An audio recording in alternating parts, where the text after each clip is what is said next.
नमस्कार, जय हिंद। कैसे हैं आप लोग? मेरे ख्याल से अच्छे होंगे। 26 और 27 जनवरी का करंट अफेयर हम लोग डिस्कस करने जा रहे हैं। इधर छुट्टियां थी तो करंट अफेयर की घटनाएं भी कम घटी हैं, ऐसा नहीं। कंपाइलेशन कम हो पाता है लेकिन वो आगे कवर कर लिया जाता है। तो चलिए शुरू करते हैं बिना किसी देरी के और लेते हैं हम पहला सवाल। राष्ट्रीय बालिका दिवस 2026 पर जारी आंकड़ों के संबंध में निम्नलिखित में से कौन सा संयोजन 2023-24 के लिए जन्म के समय लिंग अनुपात और 2024-25 के लिए माध्यमिक स्तर पर लड़कियों के सकल नामांकन अनुपात का सही प्रतिनिधित्व करता है? पहला है जो SRV है, यानी कि जन्म के समय जो लिंग अनुपात है, इसकी बात की जा रही है। SRV ये 918, यहां पर दिया है 930, यहां पर 934, यहां पर 936। और यहां पर देखिए GER का मतलब है ग्रॉस एनरोलमेंट रेशियो, सकल नामांकन अनुपात। ये कितना दिया हुआ है? 78.5, 80.2, ऐसे करके दिया हुआ है। अब आप ये देखिए, अगर एक भी आपको इसमें से याद होगा, अगर ये 80.2 याद है तो SRB 930 है। दो में से कोई भी एक याद होगा तो हो जाएगा। ज्यादातर ऐसे ऑप्शन आपको दिए जाते हैं, तो ये बी वाला ऑप्शन इसका बिल्कुल करेक्ट हो जाएगा। SRB 918 से बढ़कर क्या हो गया? 930, यानी कि जन्म के समय जो लिंगानुपात है वो बढ़कर इस समय 930 हो गया है। 23-24 के लिए माध्यमिक स्तर पर लड़कियों का सकल नामांकन अनुपात कितना हो गया है? 80.2% ये दर्ज किया गया है। और राष्ट्रीय बालिका दिवस 24 जनवरी को मनाया जाता है, जिसकी शुरुआत 2008 में महिला एवं बाल विकास मंत्रालय के द्वारा की गई थी। 24 जनवरी को मनाया जाता है और 2008 से ये मनाया जा रहा है। 2008 में इसकी शुरुआत किसने की थी? ये महिला एवं बाल विकास मंत्रालय के द्वारा इसकी शुरुआत की गई थी। जनवरी 2026 में गुजरात के सानंद में खोराज में अपनी पहली एकीकृत निजी उपग्रह निर्माण सुविधा का उद्घाटन किया गया। अजीस्ता स्पेस के द्वारा विकसित इस संयंत्र को क्या नाम दिया गया है? इसका नाम पूछा जा रहा है। तो इसका नाम अंतरिक्ष वन, पालम नारो या व्योमशाला या फिर गुजरात सैट। तो इसका नाम रखा गया है पालम नारो। नाम क्या रखा गया है? अजीस्ता स्पेस की यह परियोजना है, नाम रखा गया है पालम नारो। पालम नारो संयंत्र भी आपके सामने ऐसे ये वर्ड आ सकता है। और गुजरात के विज्ञान एवं प्रौद्योगिकी मंत्री हैं अर्जुन मोढावाडिया, जो आपको याद नहीं रखना है। उन्होंने अपनी उपस्थिति में ये बातें कही हैं जब इसका उद्घाटन हुआ था। तो ये पालम नारो याद रखना है आपको। ये सुविधा इलेक्ट्रो ऑप्टिकल पेलोड फैक्ट्री के साथ एकीकृत विनिर्माण इकाई के रूप में कार्य करती है और इसका उद्देश्य स्वदेशी उपग्रह निर्माण और भारतीय एरोस्पेस विनिर्माण पारिस्थितिकी तंत्र को मजबूत करना है। बात समझ में? तो इसका सही ऑप्शन यहां पर बी हो जाएगा। अगला सवाल है, 23 जनवरी 2026 को प्रधानमंत्री की केरल यात्रा के दौरान किस संस्थान में अत्याधुनिक रेडियो सर्जरी सेंटर की आधारशिला रखी गई? बहुत ही इंपॉर्टेंट प्रश्न है, बहुत ही इंपॉर्टेंट प्रश्न है। तिरुवनंतपुरम में विकास परियोजनाओं की आधारशिला इन्होंने रखी और वहां पर एक जो रेडियो सर्जरी सेंटर अत्याधुनिक सुविधाओं से युक्त ये ओपन किया गया है, वो कहां पर ओपन किया गया है ये पूछा जा रहा है। और ये जो सेंटर है ये कहां पर हुआ है? इस सही उत्तर ये इसका हो जाएगा, ये श्री चित्रा तिरुनल इंस्टीट्यूट। क्या इसका सही उत्तर हो जाएगा? श्री चित्रा तिरुनल संस्थान। ये बी वाला ऑप्शन इसका बिल्कुल करेक्ट हो जाएगा। श्री चित्रा तिरुनल संस्थान में अत्याधुनिक रेडियो सर्जरी सेंटर की स्थापना किसके द्वारा? पीएम मोदी जी के द्वारा की गई है। बाकी इन्होंने बहुत सारी योजनाओं का वहां पर लोकार्पण किया है, वो आपसे ऐसे नहीं पूछा जाएगा। CSIR NIIST इनोवेशन हब का भी उद्घाटन यहाँ पर किया गया है और यात्रा के दौरान केरल में 3 नई अमृत भारत एक्सप्रेस ट्रेनों को भी हरी झंडी इन्होंने दिखाई है। तो ये एक इंपॉर्टेंट फैक्ट आपके लिए एग्जाम की दृष्टि से हो सकता है। सार्वजनिक क्षेत्र की सामान्य बीमा कंपनियों और नाबार्ड के हाल ही में वेतन संशोधन की मंजूरी के संबंध में निम्नलिखित संशोधन को प्रभावी जो हुए हैं उनकी तिथियों की आपको पहचान करनी है। सार्वजनिक क्षेत्र की बीमा कंपनियों और नाबार्ड के लिए हाल ही में वेतन संशोधन की मंजूरी के संबंध में, तो यहां पर जो 1 अगस्त 2022 से प्रभावी होगा PSGIC, जो PSGIC है वो 1 अगस्त 2022 से प्रभावी होगा। अगर ये डेट आपको याद है तो आपको पता होना चाहिए कि नाबार्ड जो है, यहाँ पे नाबार्ड 1 अगस्त 2022 दिया है और यहाँ पे PSGIC 1 अगस्त 2022 दिया है। तो ये वाला ऑप्शन हो जाएगा, ये गलत हो जाएगा और नाबार्ड 1 नवंबर 2022 होगा। तो यहाँ पर नाबार्ड 1 नवंबर 2022 और ये PSGIC सार्वजनिक क्षेत्र की सामान्य बीमा कंपनी यानी कि PSGIC के लिए 1 अगस्त 2022 और नाबार्ड के लिए ये 1 नवंबर 2022 ये होगा। अब नाबार्ड जो है, नाबार्ड की स्थापना कब हुई थी, ये सवाल आपसे पूछा जाता है। इसकी स्थापना कब हुई थी ये आपको बताना है। ये कमेंट बॉक्स में आपको टाइप करना है। कमेंट बॉक्स में बताइए कि नाबार्ड की स्थापना कब हुई थी, और नाबार्ड का फुल फॉर्म भी बताइएगा। संशोधन के तहत पीएसजीआईसी कर्मचारियों के वेतन में 12.41% की कुल वृद्धि हुई है, और ये एनपीएस अंशदान को 10% से बढ़ाकर इसमें 14% भी किया गया है। ये भी आपको ध्यान रखना है, 10% से बढ़ाकर कितना किया गया है, 14% किया गया है। विद्युत मंत्रालय की गणतंत्र दिवस 2026 की झांकी प्रकाश गंगा में किस विशिष्ट खंड को उन्नत ग्रिड नियंत्रण और निगरानी प्रणालियों का प्रतिनिधित्व करने के लिए डिजाइन किया गया था? बहुत ही बढ़िया प्रश्न है। किसको किया गया था? प्रकाश गंगा झांकी में विद्युत मंत्रालय के द्वारा ये झांकी प्रस्तुत की गई है, और इसमें किस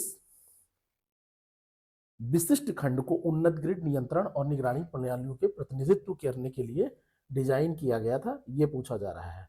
तो ये है स्विचिंग ऑन इंडिया। क्या है? Switching on India. इसका सही उत्तर हो जाएगा स्विचिंग ऑन इंडिया। और स्विचिंग ऑन इंडिया खंड को उन्नत ग्रिड प्रणालियों के साथ प्रदर्शित किया गया है, और ये झांकी स्मार्ट पावर, स्मार्टर होम की अवधारणा पर आधारित थी, जो निर्बाध बिजली आपूर्ति पर केंद्रित है। झांकी में रोबोटिक स्मार्ट मीटर, पवन टरबाइन और रूफटॉप की स्थापनाओं को भी शामिल किया गया। बात समझ में? तो इसका सही आंसर क्या हो जाएगा? Switching on India. Ganesh Lakshmi Narayan को टाटा कम्युनिकेशंस का सीईओ नामित किया गया है। टाटा कम्युनिकेशन में शामिल होने से ठीक पहले उन्होंने जो कार्य किया है वो कहां पर किया है? नाम याद रखिएगा, गणेश लक्ष्मी नारायण। सुमेलित करने में पूछा जाए या डायरेक्ट ऐसे पूछा जाए, दोनों स्थितियों में आपको याद रखना है। तो इसके पहले ये एयरटेल में रहे, एयरटेल बिजनेस के ये पूर्व कार्यकारी अधिकारी रहे, सीईओ ऑफ एयरटेल बिजनेस। तो ए वाला ऑप्शन इसका बिल्कुल करेक्ट हो जाएगा। अब यहाँ पर अच्छा, एयरटेल बिजनेस के ये पूर्व कार्यकारी अधिकारी रहे हैं लक्ष्मी नारायण, और इनको कहाँ पे लाया गया है? टाटा कम्युनिकेशन की सीईओ पद पर इनको रखा गया है। ठीक है, कहाँ पर रखा गया है? लक्ष्मी नारायण ये टाटा कम्युनिकेशन में शामिल होने से पहले सर्विस नाउ इंडिया। अच्छा, एक चीज और ध्यान रखिएगा, यहाँ पर थोड़ा सा ध्यान दीजिएगा, एयरटेल में भी रहे हैं, और उससे ज़्यादा एक चीज़ और यहाँ पर आपको ध्यान रखना है कि इन्होंने सर्विस नाउ इंडिया और सार्क के प्रबंध निदेशक और समूह उपाध्यक्ष के रूप में भी कार्य किया है। तो अगर जस्ट पहले पूछा जाएगा, होने से ठीक पहले, ये तो ये सर्विस नाउ इंडिया और सार्क के एमडी रह चुके हैं। यहाँ पर भी रहे हैं, लेकिन यहाँ पे वर्ड देखिए, ठीक पहले। क्वेश्चन पे ध्यान देना पड़ेगा। तो ठीक पहले की बात की जाएगी तो सर्विस नाउ इंडिया और सार्क के ये एमडी रह चुके हैं।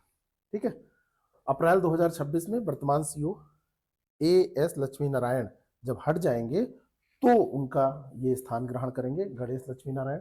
लक्ष्मी नारायणन ही थे और अब लक्ष्मी नारायणन ही रहेंगे, बस एएस की जगह गणेश लक्ष्मी नारायण आ जाएंगे। वो पूर्व में एयरटेल बिजनेस के सीईओ भी रह चुके हैं, जहां उनके नेतृत्व में उल्लेखनीय व्यापारिक वृद्धि हुई थी। देखिए, ये सब ऐसे ही लोगों को रखा जाता है जो पहले से अच्छा काम कर चुके हैं। राष्ट्रपति द्रौपदी मुर्मू ने पांडुलिपि विरासत को संरक्षित करने के उद्देश्य से किस विशिष्ट राष्ट्रीय मिशन के तहत राष्ट्रपति भवन में ग्रंथ कुटीर का उद्घाटन किया? किसका उद्घाटन किया? ग्रंथ कुटीर का उद्घाटन किया। राष्ट्रीय पांडुलिपि मिशन, ज्ञान भारत मिशन, संस्कृति संरक्षण योजना, या फिर भाषा गौरव अभियान?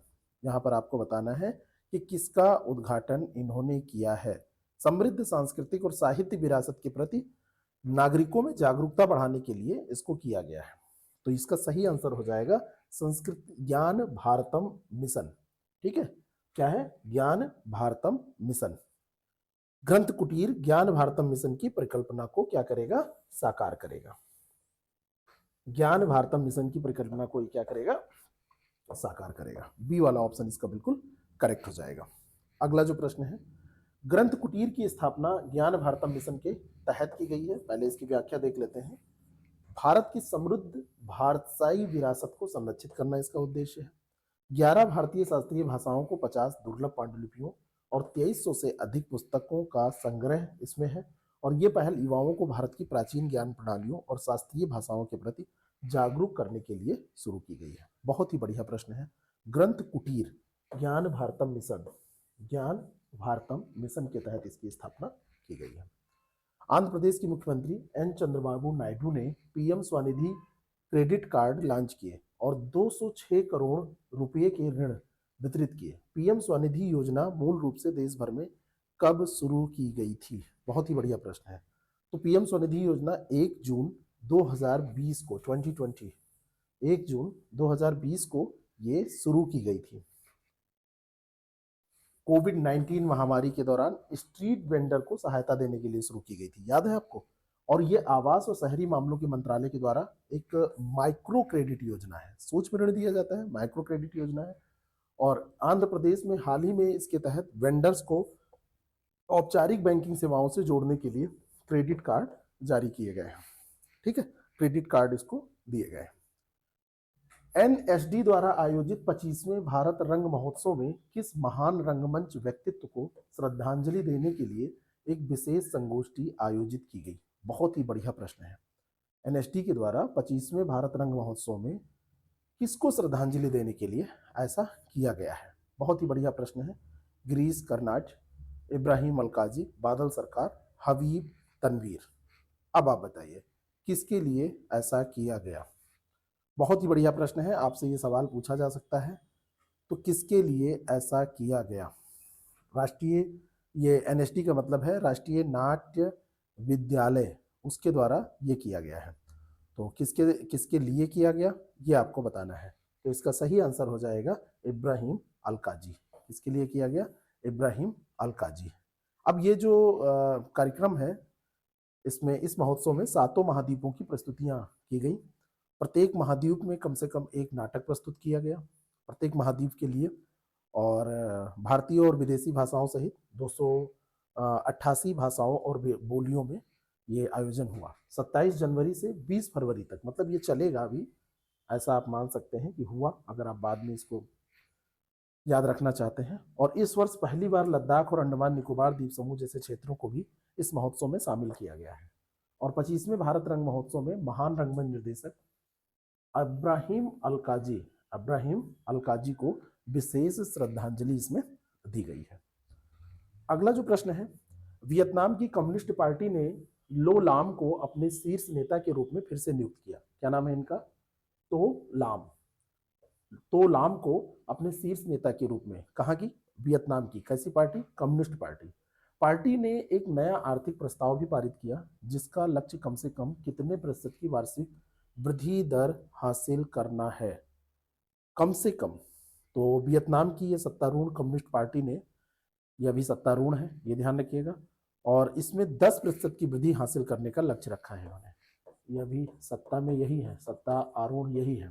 ठीक है, तो 10% का ये हासिल करने के लिए महत्वाकांक्षी लक्ष्य रखा है। आर्थिक विकास दर 5 साल के लिए अपना सर्वोच्च नेता इनको चुना गया है इन लोगों के द्वारा। और वियतनाम एक एकल दलीय समाजवादी गणराज्य है जहां पार्टी का शीर्ष नेता देश की नीतियों का निर्धारण करता है। जो पार्टी का शीर्ष नेता है वही, क्योंकि एक ही पार्टी है, एकल दलीय समाजवादी गणराज्य है, तो वही सर्वे सर्वा होता है। तो बहुत बड़ी बात है ये।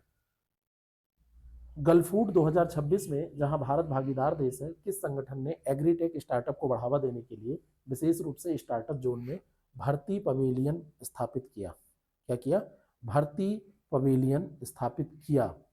तो एग्रीटेक स्टार्टअप कौन सा है ये पूछा जा रहा है। नीति आयोग, एपीडा, फिक्की और खाद्य प्रसंस्करण मंत्रालय। किस संगठन ने एग्रीटेक स्टार्टअप को बढ़ावा देने के लिए विशेष रूप से स्टार्टअप जोन में भारतीय पवेलियन स्थापित किया? एग्रीटेक स्टार्टअप के लिए कौन करेगा? तो ये आपको यहाँ पर देखना है। और ये मान के चलिए कि इसको आप गेस कर सकते हैं बहुत अच्छा। और इसका सही आंसर क्या हो गया? एपीडा। इसको आप गेस कर सकते थे, इसीलिए बार बार मैं जोर दे रहा था किस पे, कि एग्रीटेक की बात हो रही है। निर्यात क्षमता वाले भारतीय कृषि तकनीकी स्टार्टअप को बढ़ावा देने के लिए दुबई में भारतीय पवेलियन, इन्होंने क्या किया है? भारतीय पवेलियन स्थापित किया है। और गलफूड 2026 में भारत भागीदार देश, पार्टनर कंट्री के तौर पर अपनी सबसे बड़ी उपस्थिति दर्ज करा रहा है। और इस आयोजन में भारत के 25 राज्यों के 161 प्रदर्शक भाग ले रहे हैं जो भारतीय कृषि उत्पादों की वैश्विक पहुंच को बढ़ाएंगे। बात समझ में? 16वें राष्ट्रीय मतदाता दिवस 2026 के लिए भारत निर्वाचन आयोग द्वारा अपनाए गए थीम और नारे की पहचान कीजिए।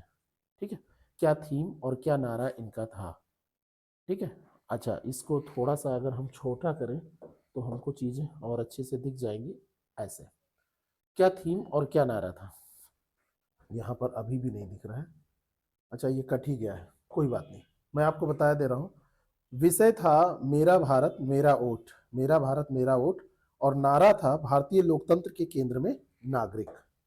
मेरा भारत मेरा वोट ये आपका विषय था, और भारतीय लोकतंत्र के केंद्र में भारतीय नागरिक, ये इसका इस बार का क्या था, नारा था। तो ये जो है 16वां राष्ट्रीय मतदाता दिवस मनाया गया है। मेरा भारत मेरा वोट ये इसका विषय, और आधिकारिक नारा भारतीय लोकतंत्र के केंद्र में नागरिक। और ये दिवस प्रतिवर्ष 25 जनवरी को निर्वाचन आयोग के स्थापना दिवस 1950 की स्मृति में 2011 से मनाया जा रहा है। आजकल पूछता है कब से मनाया जा रहा है, तो 2011 से मनाया जा रहा है। 25 जनवरी जनवरी ये ध्यान रखना है। 24 जनवरी आपने पढ़ा है बालिका दिवस, 24 जनवरी यूपी डे भी होता है, उत्तर प्रदेश दिवस भी होता है, तो ये ध्यान रखिएगा। तो ये रहा आपका आज का करंट अफेयर।